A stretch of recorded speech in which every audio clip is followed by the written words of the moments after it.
आइए प्रारंभ करते हैं। आज पढ़ेंगे हम लोग तुगलक वंश। दिल्ली सल्तनत पर शासन करने वाला तीसरा वंश है तुगलक वंश। और तुगलक वंश का शासन काल था 1320 ईस्वी से 1414 ईस्वी तक। कुछ लोग 13 भी करते हैं।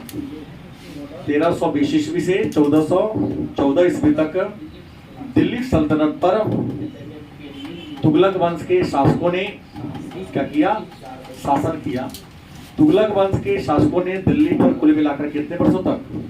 94 वर्ष। 94 कि 96? 94 वर्ष तक क्या किया था? शासन किया था। तुगलक वंश के संस्थापक की बात करें कि तुगलक वंश के संस्थापक कौन थे, तो तुगलक वंश के संस्थापक गयासुद्दीन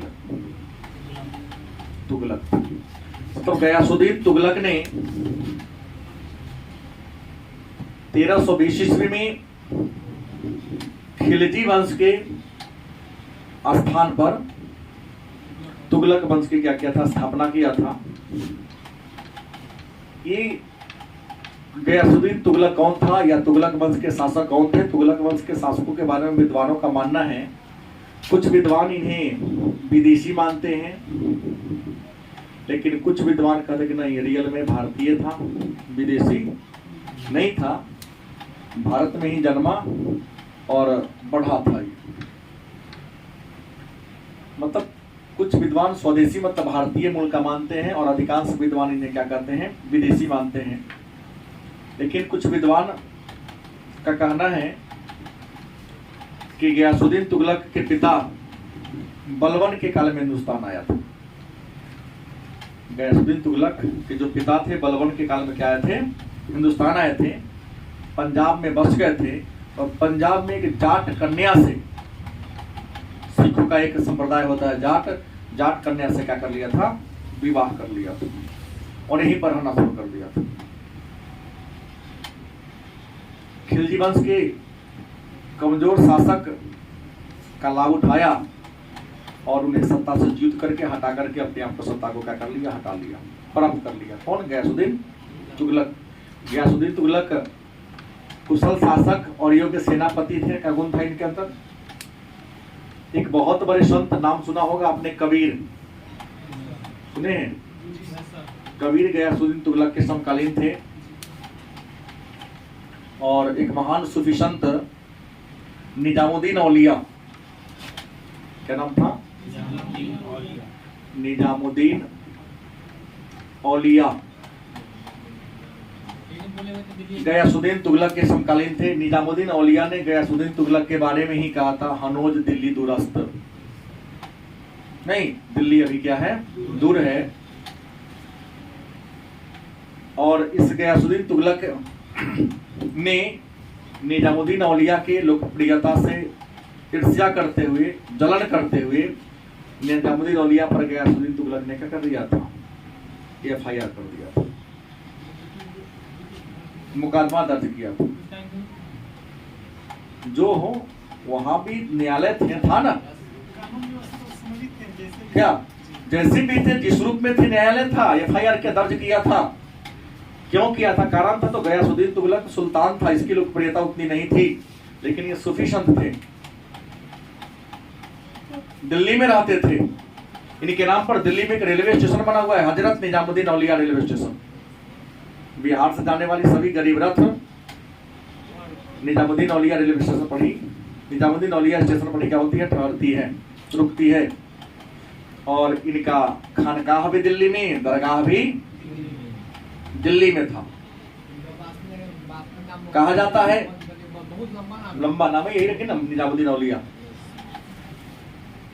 इनके दरगाह पर एक मेला लगता है, उस मेला का नाम फूलों वाली सैर। फूलों वाली सैर मेला दिल्ली में लगती है। किनके मजार पर? निजामुद्दीन औलिया के मजार पर। मेला को उर्स कहा जाता है और मेला पर भ्रमण करना जियारत कहलाता है। जो मजार पर मेला लगता है उसे उर्स कहते हैं और जो घूमते हैं उसको हम जियारत कहते हैं। हाँ, देखना होता है। जो घूमने जाते हैं तो देखवे करते हैं, जियारत। गयासुद्दीन तुगलक जब सत्ता को प्राप्त किए, जब तक अपने जीवन काल में रहा, कहा जाता है इनके शासन काल में 29 बार मंगोलों का आक्रमण हुआ था। मंगोलों का आक्रमण, हिंदुस्तान के पहला सुल्तान थे जिनके काल में सबसे ज्यादा बार। अलाउद्दीन खिलजी के काल में तो मात्र 6 बार हुआ था, लेकिन इनके शासन काल में 29 बार मंगोलों का क्या हुआ था, आक्रमण हुआ था। गयासुद्दीन तुगलक कुशल विजेता, कुशल सेनापति होने के साथ साथ जनता में भी क्या था, बड़ा लोकप्रियता हासिल करने के लिए इन्होंने अपने के से पहले के राजाओं के द्वारा जो गलतियां किया तो उस गलतियां को क्या क्या सुधार किया। सत्ता प्राप्त करते ही सबसे पहले राजस्व को घटाया था।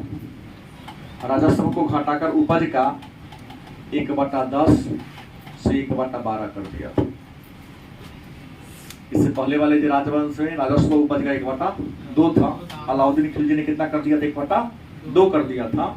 लेकिन तुगलक वंश के संस्थापक गयासुद्दीन तुगलक राजा बनते ही लोकप्रियता हासिल करने के लिए राजस्व का दर उपज का 1/10 से 1/12 कर दिया। इतना ही नहीं, अमीरों की भूमि वापस कर दी। अमीरों से जो भूमि अलाउद्दीन खिलजी के शासनकाल में ले ली गई थी, इनाम वक्फ की जितनी भी संपत्ति थी लेकर उसको खालसा भूमि घोषित कर दिया गया था। सारा भूमि को क्या कर दिया था, वापस कर दिया था। इन्होंने किसानों की रक्षा के लिए, किसान सेफ रहेगा तो उत्पादन बढ़ेगा, किसान की रक्षा के लिए भी दुर्ग बनवाया था उनके रहने के लिए। कृषि को बढ़ावा देने के लिए कई नहर का निर्माण कराया था।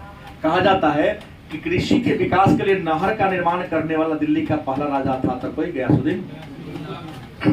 अलग बात है कि इनके बाद के राजा ने ज्यादा विस्तार किया, लेकिन सिंचाई के लिए सबसे पहले नहर का निर्माण गयासुद्दीन तुगलक ने किया था। इनके राज्य बहुत बड़ा था। इनके राज्य में गिज, तुर्क, मंगोल, रूमी, अनेक प्रकार संप्रदाय के, अनेक समुदाय के लोग रहा करते थे। इन्होंने अपने शासन काल में वारंगल को जीत लिया था। इसको वारंगल को जीत लिया था और वारंगल को जीतने के बाद उसका नाम सुल्तानपुर रख दिया था। हाँ, यूपी वाला कि सुल्तानपुर पक्षी अभयारण्य है हरियाणा में? नहीं, सुल्तानपुर जिला है, उत्तर प्रदेश। ऊपर यूपी का जिला है। तो वारंगल को जीतकर क्या रख दिया था, इसका नाम सुल्तानपुर इनका नाम रख दिया था। और ये इन्हीं के बारे में कहा जाता है कि बंगाल अभियान पर जा रहे थे। कहाँ? बंगाल अभियान पर जा रहे थे। और बंगाल अभियान पर कब जा रहे थे, तो बंगाल अभियान पर ये 1325 की कहानी है। क्योंकि 1325 ईस्वी में, क्योंकि गयासुद्दीन तुगलक ने 1320 से 1325 तक शासन किया था। 1325 ईस्वी में इन्होंने कई राज्यों को जीत लिया था, बंगाल को जीत नहीं सका था। बंगाल को जीतने जा रहे थे। तो बंगाल अभियान पर जब जा रहे थे तो निजामुद्दीन औलिया ने अपना के दरवेश मतलब होता है सिपाही, किनका, औलिया की ने अपना के दरवेश गयासुद्दीन तुगलक के दरबार में भेजा और कहा कि जाओ उनको कह देना सुल्तान को कि वह दिल्ली से बाहर नहीं जाए, क्योंकि अगर वह दिल्ली से बाहर गया तो दिल्ली जिंदा वापस लौट के नहीं आएगा।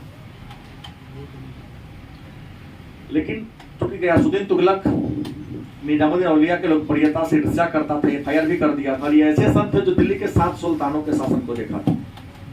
अमीर खुसरो, जिन नाम सुने होंगे, अमीर खुसरो जिसे हिंदुस्तान का तोता कहते हैं, निजामुद्दीन औलिया के शिष्य थे। क्या बात को नहीं माने, ये अभियान पर क्या हो गए, निकल पड़े, चल पड़े लड़ाई करने के लिए। लेकिन कहा जाता है कि बंगाल अभियान पर निकले, संजोग से इससे पहले कई बार तो हारा ही था, लेकिन इस बार बंगाल को क्या कर लिया, जीत लिया और बंगाल से जीतकर वापस लौट रहे थे।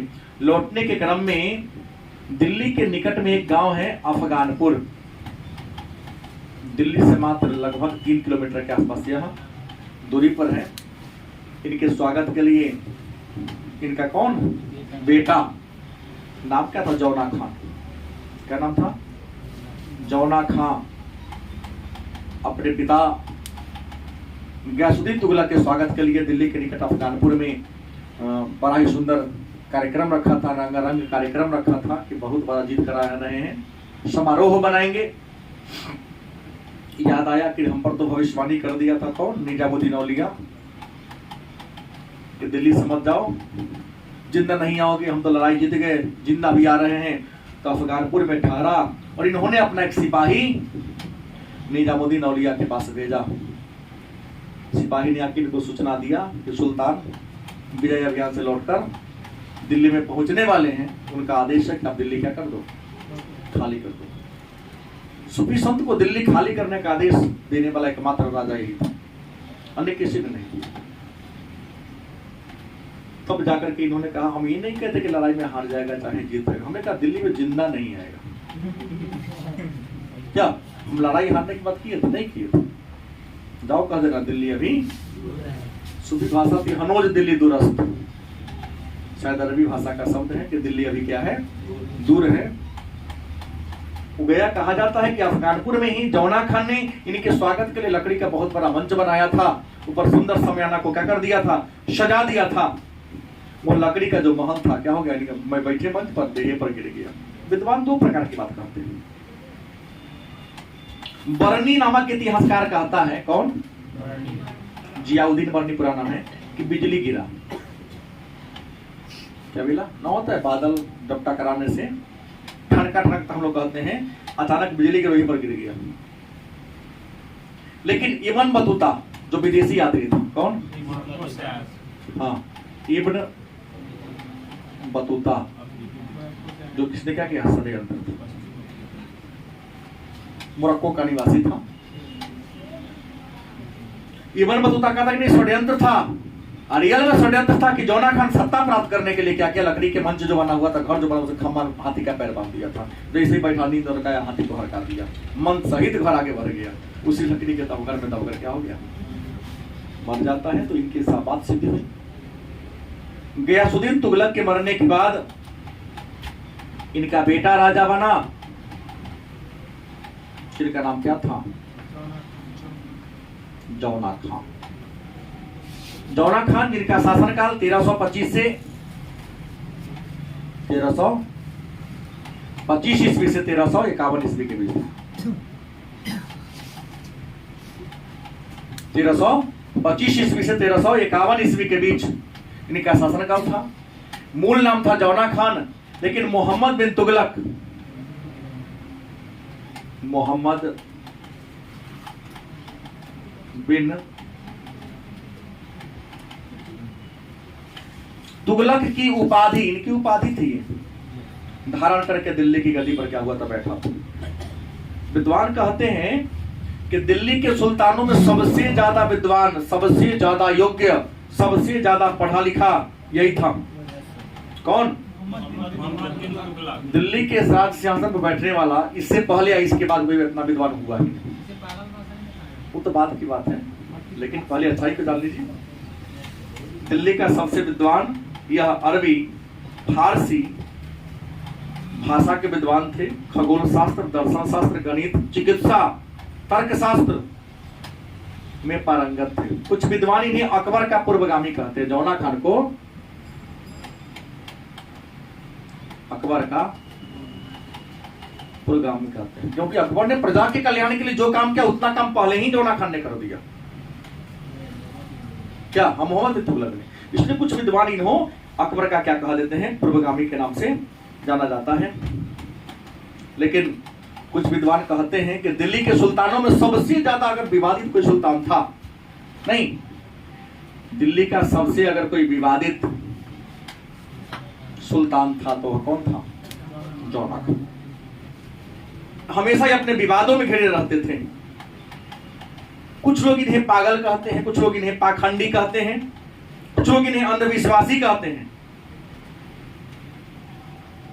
लेकिन रियल में पागल पाखंडी नहीं थे। इंसान बड़ा नहीं होता है, इंसान का समय बड़ा होता है। नहीं, क्योंकि समय साथ देगा तो बहुत बलवान रहोगे, समय अगर साथ नहीं देगा ना तो बहुत पैसा होकर भी आपसे बढ़कर कमजोर कोई नहीं होगा।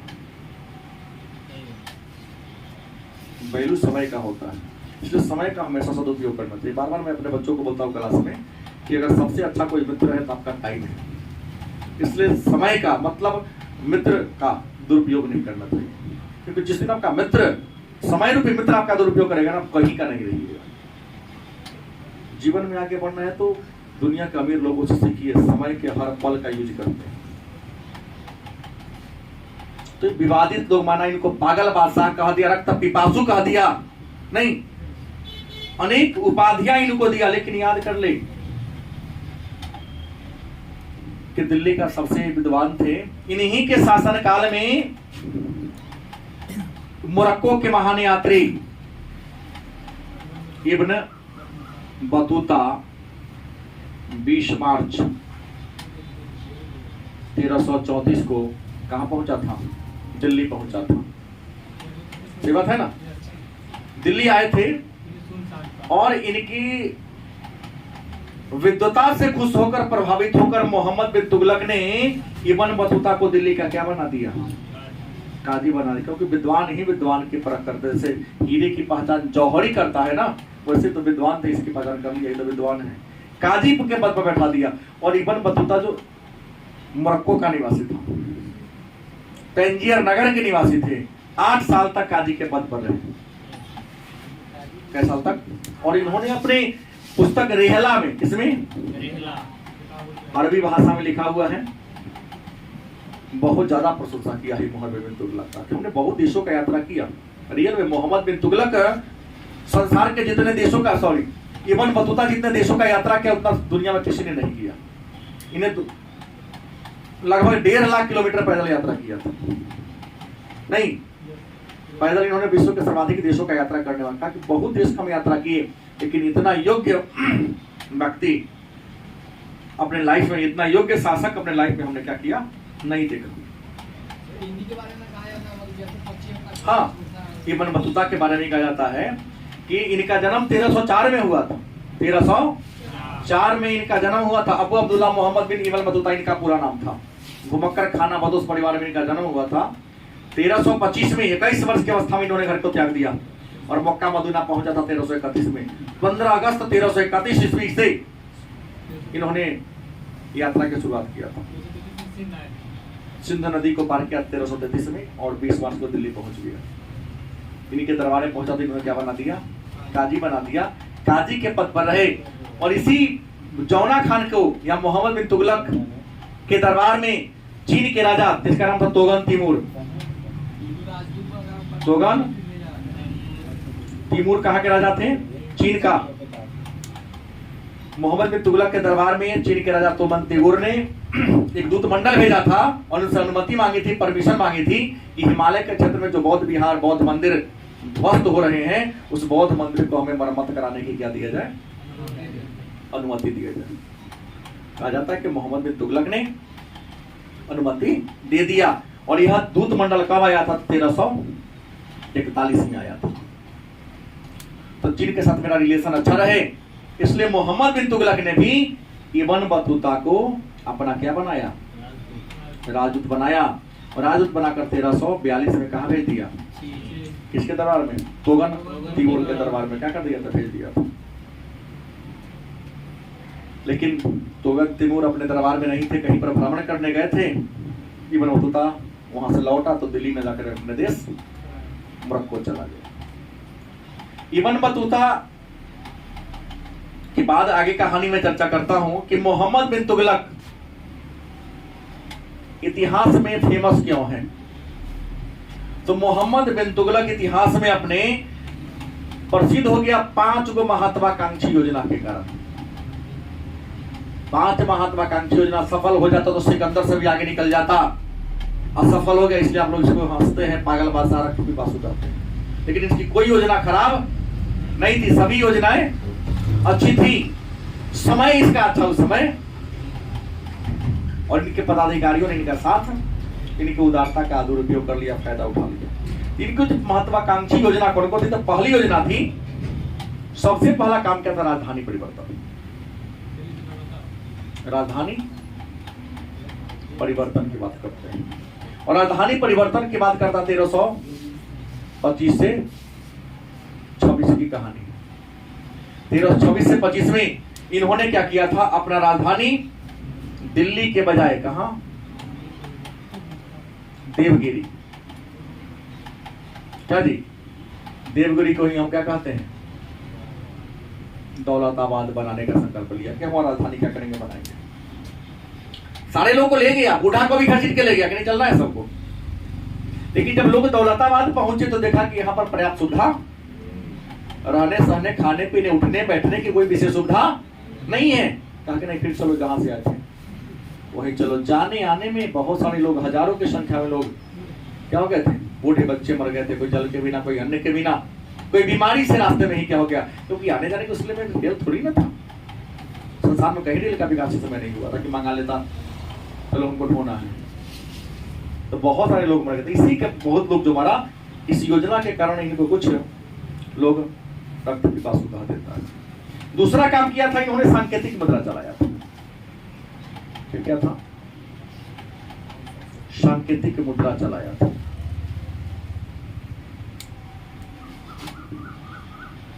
सांकेतिक मुद्रा चलाने वाला पहला राजा। सांकेतिक मुद्रा चलाने के कारण इनको धनवानों का राजकुमार भी कहते हैं। सांकेतिक मुद्रा बोल रहा हूं, धनवानों का राजकुमार मोहम्मद बिन तुगलक को कहते। जैसे इनके शासनकाल में चांदी का एक सिक्का चलता जिसका नाम था टंका। चांदी का सिक्का था, नाम क्या था, टंका। नहीं तो क्या किया कि चांदी के टंका के जगह पर सिक्का चला दिया कौन, तांबा। क्या चला दिया, तांबा। और कांसा का सिक्का चलाया। तो चांदी वाला का वैल्यू कर दिया सोना के बराबर, और तांबा वाला का वैल्यू कर दिया, कांसा वाला का वैल्यू कर दिया चांदी के बराबर। मैंने तांबा का वैल्यू दे दिया चांदी में, और चांदी का वैल्यू दे दिया सोना में। मैंने रहेगा चांदी का समझो तुमको थी, सोना रहेगा तांबा और कांसा का ही तुमको समझना कथी है, मैथ में ज्यादा ही। हाँ चला दिया। लेकिन इनका टकसाल पर नियंत्रण नहीं था। क्या जी, टकसाल उसे कहते जहां पर सिक्का की ढलाई होती है। दाढ़ी तो कर दिया, अच्छा योजना था कि बनिया का धातु रहेगा खजाना में और उसी के मूल्य में हम मार्केट में चलेगा। ठीक है, कोनो वैल्यू है, सिग्नेचर का वैल्यू है। क्या जी, कागज के नोट जो लड़का हमारे माननीय मोदी चला दिए वो कथी है, तो रुपया मिलता है लड़का से खाने वाला में, पाचक वाला में, पाचक वाला मंगनी में दे देता है, कॉफी वाला मिलता है। वैल्यू कागज तो वही है, गवर्नर का सिग्नेचर और ऑर्डर में लिखा मैं धारक को 2000 रुपया अदा करने का वचन देता हूं, वैल्यू उसका है। हमारे भारत सरकार को तो भाई टकसाल पर नियंत्रण है, छापाखाना पर नियंत्रण है। गड़बड़ी होगी जेल में जाओगे, गड़बड़ी होने का चांस नहीं है वहां से। क्या जी, बैंक से गड़बड़ी होती है, टकसाल से गड़बड़ी नहीं होती है। अगर गड़बड़ी मूर्ख नहीं करता, पढ़ा लिखा जो भी करता है। बेईमानी का बीजारोपण ही शिक्षित होती है। तो इन्होंने क्या किया, तांबा का था, कांसा का था, कांसा वाला के दे दिया तांबा के बराबर, तांबा वाला को चांदी के बराबर, चांदी वाला को दे दिया सोना के बराबर। टकसाल पर नियंत्रण नहीं होने के कारण इन्होंने मान लो जारी किया 1 लाख, वहां जारी होगा 6 लाख, तो 5 लाख तो बेसी आ गया ना। जैसे मुद्रा का मार्केट में बहुलता होगी, मुद्रा का वैल्यू क्या होगा, गिरेगा। इसको तो मुद्रास्फीति कहते हैं। मार्केट में जब मुद्रा की बहुलता होगी, ज्यादा हो, कोई वस्तु ज्यादा होगा तो वस्तु का जो आंतरिक मूल्य होगा कम हो जाएगा ना। रुपया मार्केट में ज्यादा आता है, रुपया का आंतरिक वैल्यू माने क्रय क्षमता, परचेजिंग पावर क्या होता है, घट जाता है। इसी को हम मुद्रास्फीति कहते हैं। ज्यादा हो गया। जब सुल्तान को इस बात की जानकारी मिली तो इन्होंने सांकेतिक मुद्रा को क्या ले लिया, वापस ले लिया। क्योंकि वैल्यू दिया था सोना का, दिया था चांदी का, तो लिया था चांदी का, दिया सोना, लिया तांबा का, दिया उसके बदले में चांदी, खजाना पूरा खा।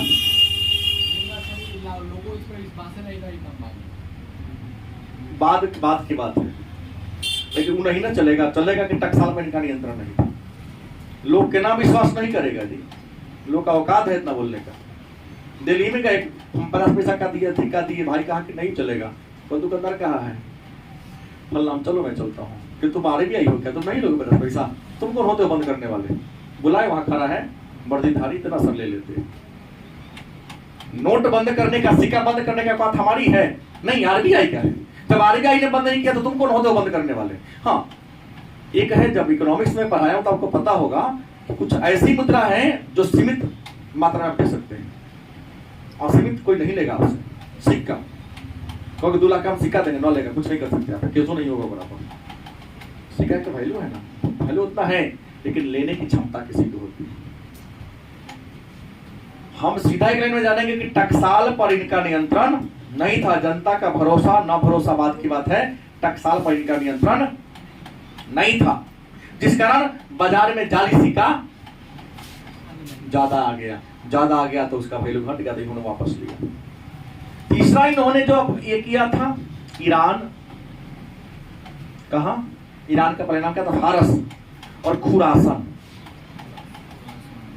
क्या? खुरासन अभियान। कहा जाता है कि इन्होंने ईरान और खुरासन को जीतकर अपने दिल्ली में मिलाने के लिए, इनका बड़ा इच्छा था कि हम जीत के ईरान का हम संस्थान को अपने अधीन कर लें,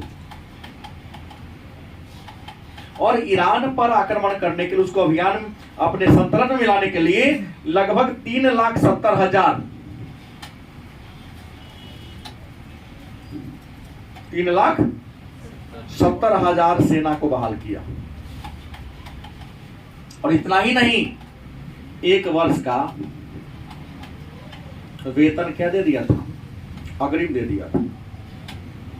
राशन पानी खरीद के रख लो, चलेंगे कहिया तो लौट के आएंगे, कोनो गारंटी थोड़ी नहीं। ये इतना सेना बना, सेना को बनाने में भी, गठन करने में बहुत ज्यादा धनराशि खर्च हुआ होगा, ये तो फिक्स है।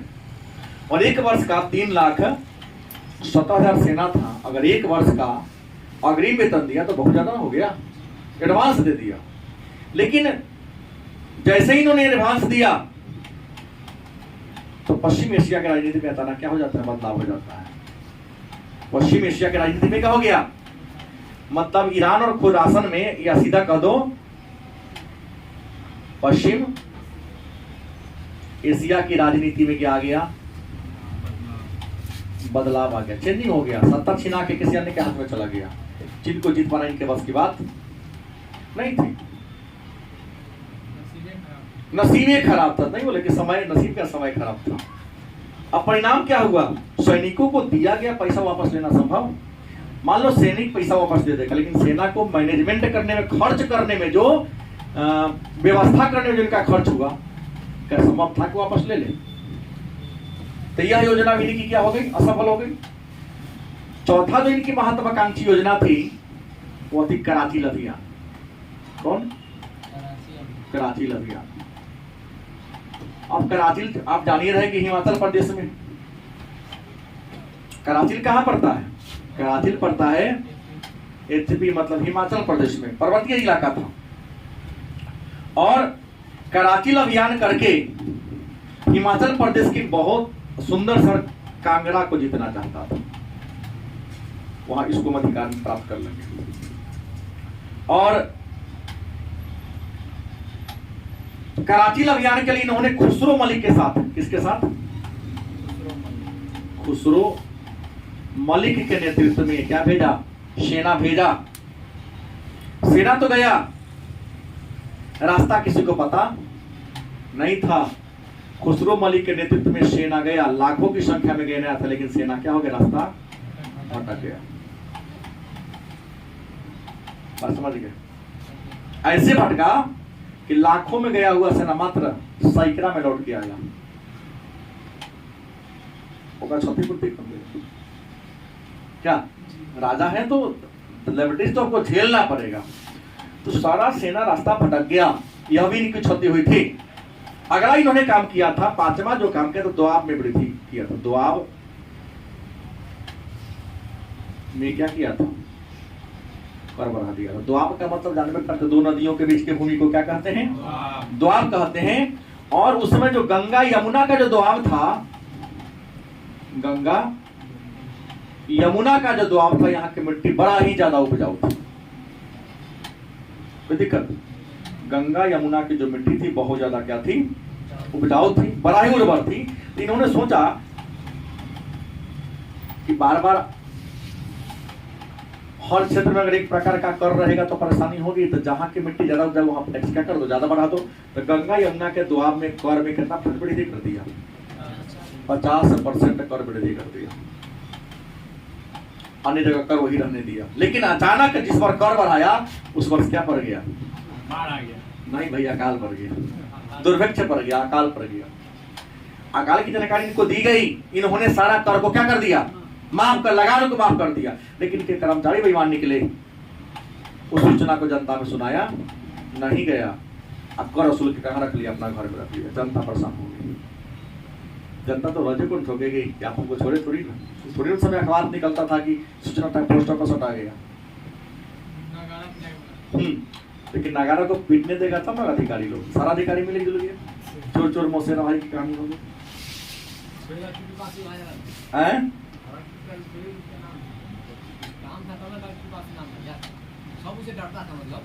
ना ऐसे नहीं था, बहुत इनके राजधानी परिवर्तन के कारण हजारों लोग मरे थे, हजारों नहीं लाखों की संख्या में लोग मर गए थे, इसलिए इनको रक्त पिपासु कहते हैं।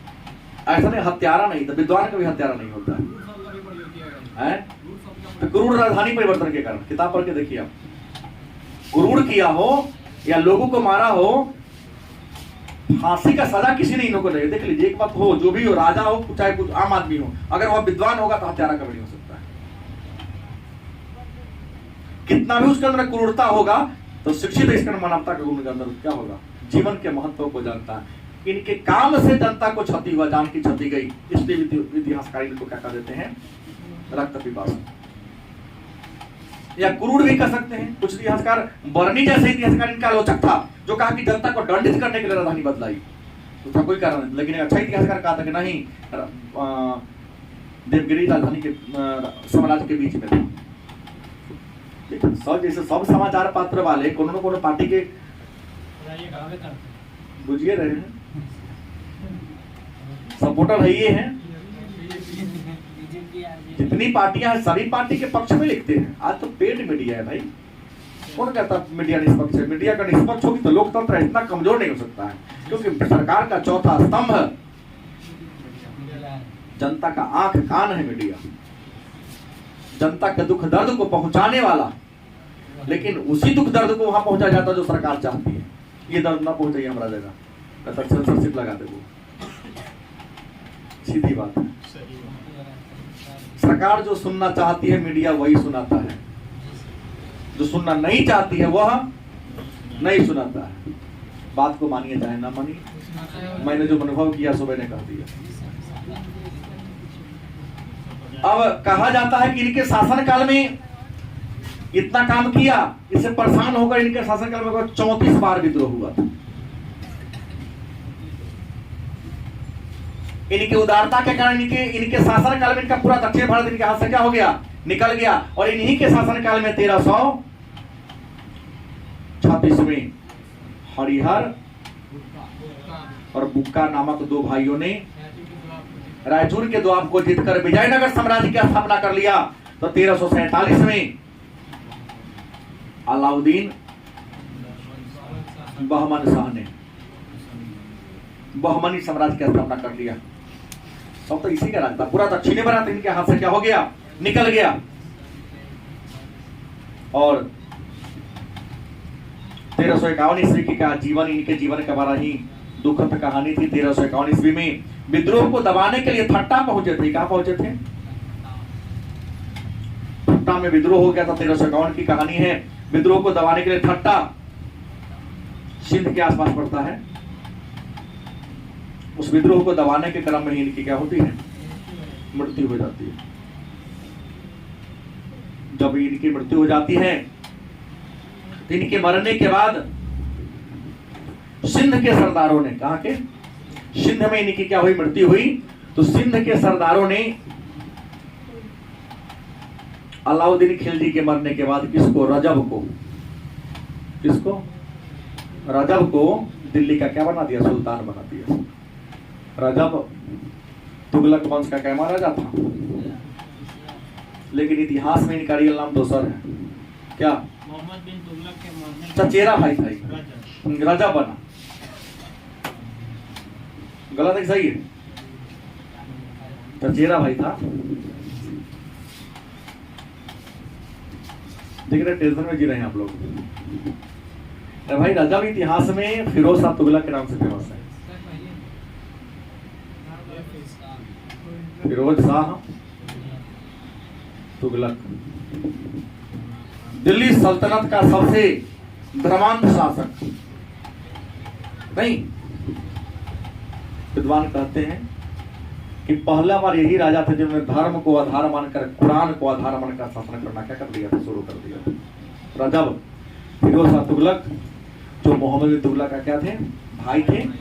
सिंध के सरदारों की सहायता से इन्होंने सत्ता को क्या किया था, प्राप्त किया था। और इनका शासनकाल 1351 ईस्वी से 1388 ईस्वी के बीच था।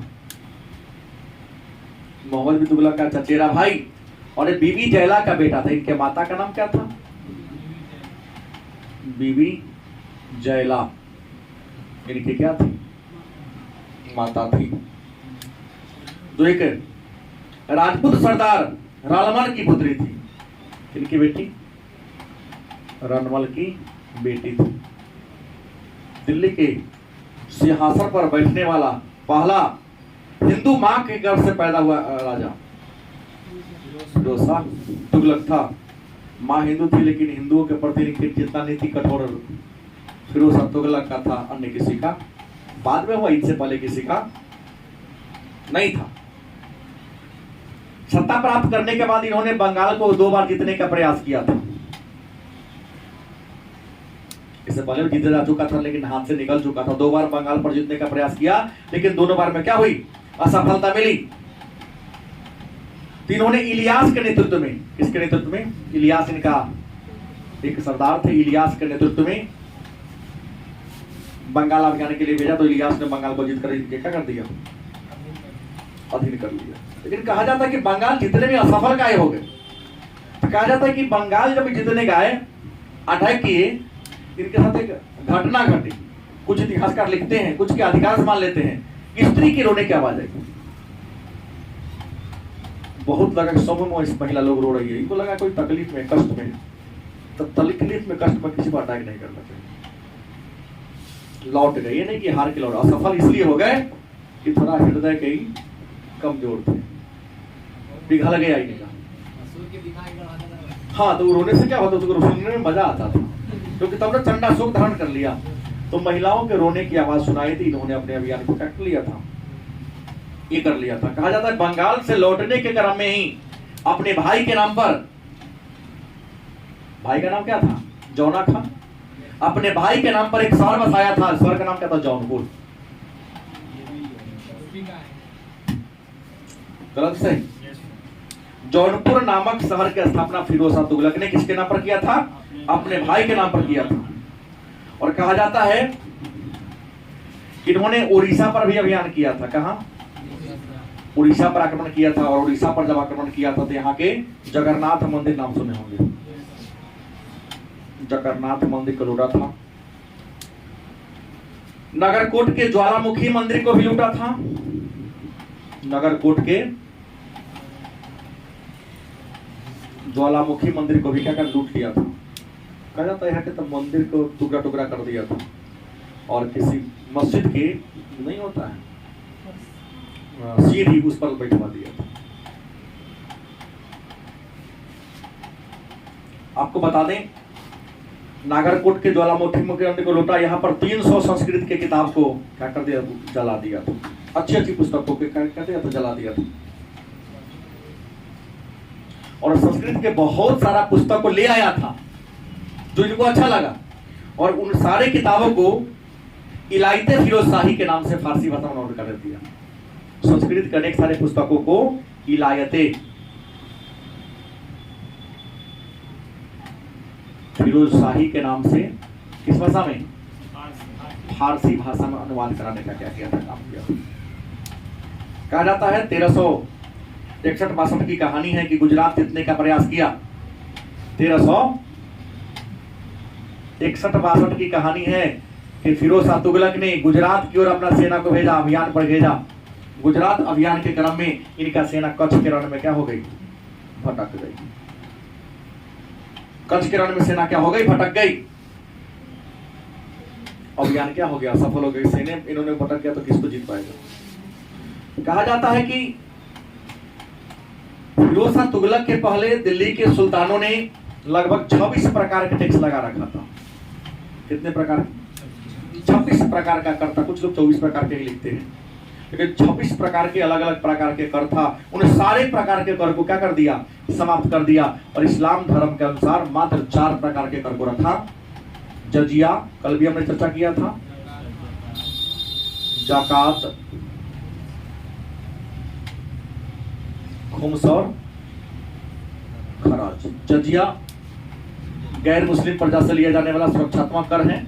और जजिया का इतिहास है कि इंडिया में सबसे पहले जजिया कर मोहम्मद बिन कासिम ने लगाया था। लेकिन जजिया कर से ब्राह्मण, बूढ़ा, बच्चा, अपंग और स्त्री वंचित था। फिरोज शाह तुगलक जब सत्ता को प्राप्त किया तो इन्होंने ब्राह्मणों पर पहली बार जजिया कर लगाने का काम, ज़कात कह सकते भूगर्भ लगान था, टैक्स था सीधा। यह हिंदू मुसलमान सबको देना पड़ता था। मुसलमान को भूमि कर थी, खुम्स लूट की संपत्ति थी और खराज एक प्रकार का खैरात था। इसके अलावा इनके शासनकाल की कुछ अन्य बातों की अगर हम चर्चा कर दिया जाए फिरोज शाह तुगलक के शासनकाल की, तो फिरोज शाह तुगलक ने कृषि के विकास के लिए सबसे ज्यादा नहरों का निर्माण किया था। कृषि के विकास के लिए फिरोज शाह तुगलक ने अनेक सारे नहरों का निर्माण, केवल यमुना नदी से कई गो नहर, 4 गो नहर बनवाया था। क्या जी, अनेक सारी नहर बनवाए थे, लेकिन यमुना नदी से कितने, 4 नहर बनवाए थे। लेकिन नहर बनाया तो लोगों ने नहर का उपयोग कृषि में सिंचाई करने के लिए किया, तो इन्होंने सिंचाई कर किसानों पर लगा दिया था। जैसे हाव ए सर्व, क्या नाम था, हाव ए सर्व मतलब सिंचाई कर, उपज का 1/10। सिंचाई करोगे तुम्हारा विकास होगा, तो 1/10 कर लगा दिया। कहा जाता है इन्होंने 4 बड़े नगर का निर्माण कराया था, लगभग 1200 बाग बगीचा लगवाया था। तो पहले होते 4 बड़े बड़े नहर भी इन्होंने क्या किया था, बनाया था। 4 बड़े बड़े नहर, 4 बड़का नहर हुआ नगर, और 1200 इन्होंने क्या लगाया था, बाग बगीचा लगाया था। और कुल मिलाकर छोटे बड़े 300 शहर की भी इन्होंने क्या किया था, स्थापना किया था। इतना ही नहीं, इनके शासनकाल में अशोक का 2 गो स्तंभ था। अशोक स्तंभ जो मेरठ और टोपरा में था, उसको मेरठ और टोपरा वाला कहां वाला, मेरठ व टोपरा से 2 गो अशोक स्तंभ को उठवा के दिल्ली के फिरोज शाह कोटला में लगवाने का क्या किया था, काम किया था। इन्होंने अपने शासनकाल में एक नया डिपार्टमेंट, विभाग की स्थापना किया था। उस विभाग का नाम था दीवाने खैरात।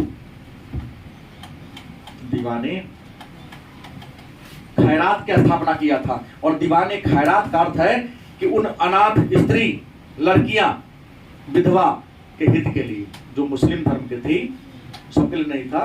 जो अनाथ था, जो विधवा थी, उसको कोई सहारा नहीं था, तो दीवाने खैरात के माध्यम से अनाथों का विवाह होता था, लड़कियों का, विधवाओं के खाने पीने, उनके रहने सहने की व्यवस्था की जाती थी।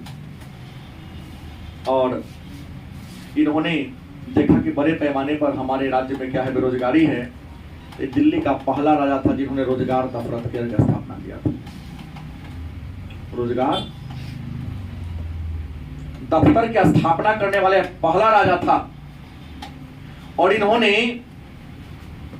अपने जनता को निःशुल्क दवा, दारुल सफा नामक एक, दारुल शफा नामक एक अस्पताल खोला था, जिसमें निःशुल्क इलाज आम जनता को कराई जाती थी। गुलामों पर नियंत्रण रखने के लिए, गुलामों पर देखरेख करने के लिए एक नया विभाग खोला था, नाम था दीवाने बंदागन।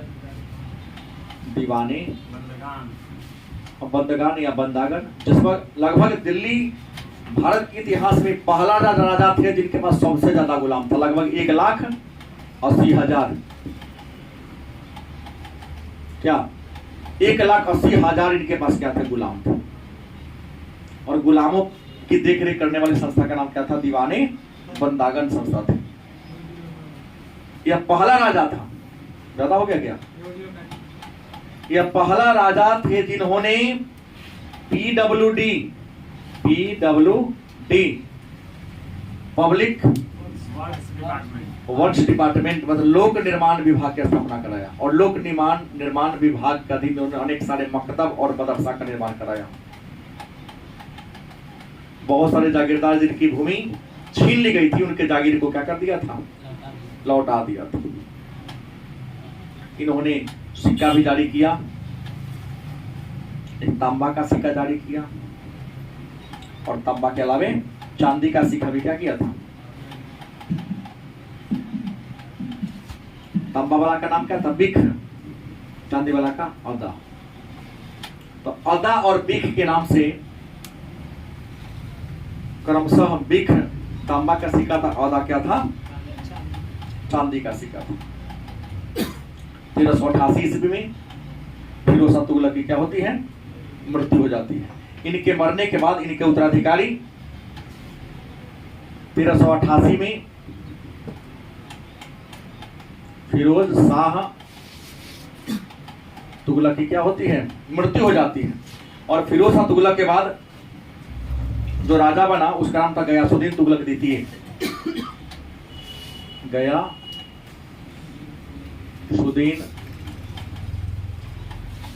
तुगलक द्वितीय फिरोज शाह तुगलक के बाद क्या बने?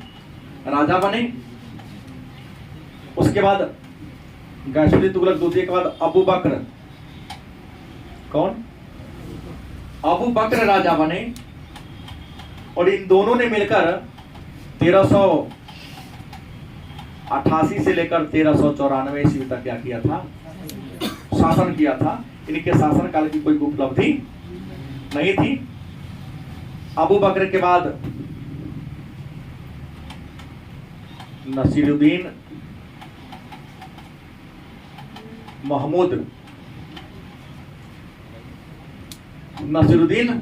महमूद राजा बना।